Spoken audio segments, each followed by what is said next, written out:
How's it going, everybody? This is Comic Gamer here with a new toy. It's the BB-8, the Star Wars droid from Spheros. This is going to be the first time that I'm actually doing a review of a product. Figure all of this stuff out and I'm going to get into my groove.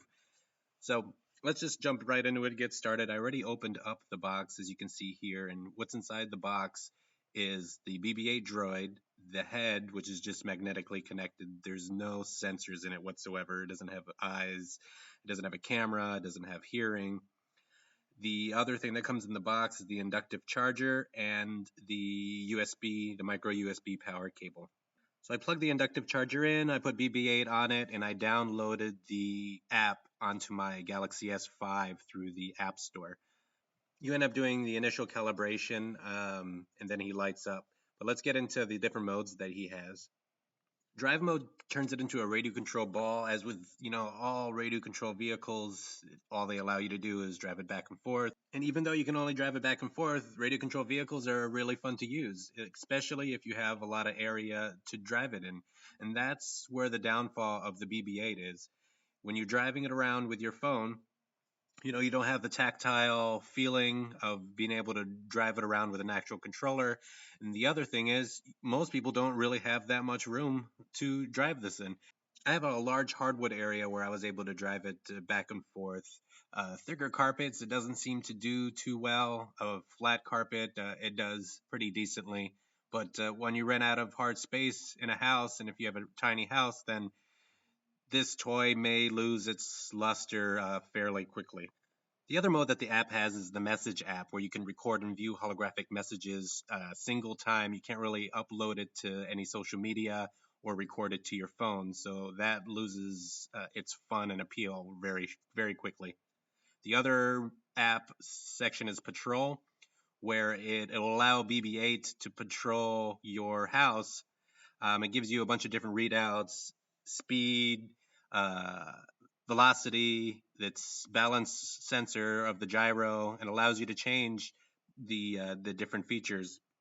But they're all just sort of cosmetic. And patrol mode itself is pretty ridiculous because he doesn't have any sensors, actual hearing sensors or visual sensors on the device himself. What it ends up doing is driving back and forth, hitting walls over and over again, and changing his direction and going to hit another wall over and over again. So it's ultimately like a blind person going on patrol because, in a sense, this is actually all he is. He's just a blind robot or a blind radio control ball that just goes back and forth. Don't get me wrong, the app looks really cool. It has all these different readouts, tracking system, patrol distance, and like I said, velocity. The tracking system seems like it's tracking where the BB-8's going and the direction that he's going. If it hits a large object, it will show a picture of a stormtrooper, but I never really get that far because I hit the carpet and there you go. Can't move, can't do anything. It's just stuck there. I have to pretty much walk over there and pick him up and put him on the hard surface again. I find it very odd that he's not able to traverse the carpet. I mean, it's not that thick of a carpet, but he's just stuck there wiggling his head around. I'm trying to move him with the controller and nothing. There's a few other useless features that the app has, like make BB-8 go in a square, or make BB-8 go in a figure eight pattern, or make BB-8 nod his head up and down, or make BB-8 shake his head while saying no. But overall, all these features you're going to use once and you're not ever going to use them again. The BB-8's body is really well made. That's one of the great caveats about this device. His head, his body, it all looks pretty well made.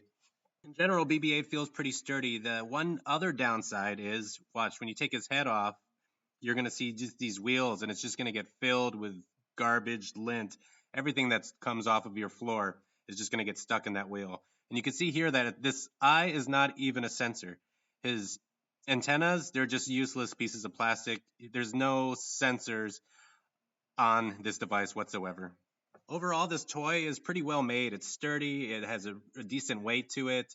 If you're a Star Wars fan, this is going to be great to use as a display, but you're going to get tired of using it after like an hour. I was really disappointed with this. It's trying to say that it's a device that has its own mind, it's autonomous, it has a personality, or at least that's what the box claims. but it doesn't. It doesn't have a personality. The app has a personality, and that doesn't even have a personality at all. You basically say commands into the app, and the app controls the BB-8. You never really feel like you're talking to the BB-8. You never really feel like the BB-8's listening. The app controls, the voice controls on the app are just so limited that the novelty of this whole device is going to wear off within an hour. So if you want to waste $150 purchasing this toy just to have it as in your display case, go ahead. But overall, this is just an overhyped toy. Sphero and Disney did a really good job by getting this out to the news media like Polygon and Forbes so that they can write um, puff pieces on how everybody's going to want this for 2015 Christmas. So all the scalpers bought that and try to sell it on eBay for $250. But it's just not worth it. You're going to start seeing these be returned to the stores. But hey, guys, thanks for watching my first review. Leave some comments about what you liked and what you didn't like. And as always, please subscribe.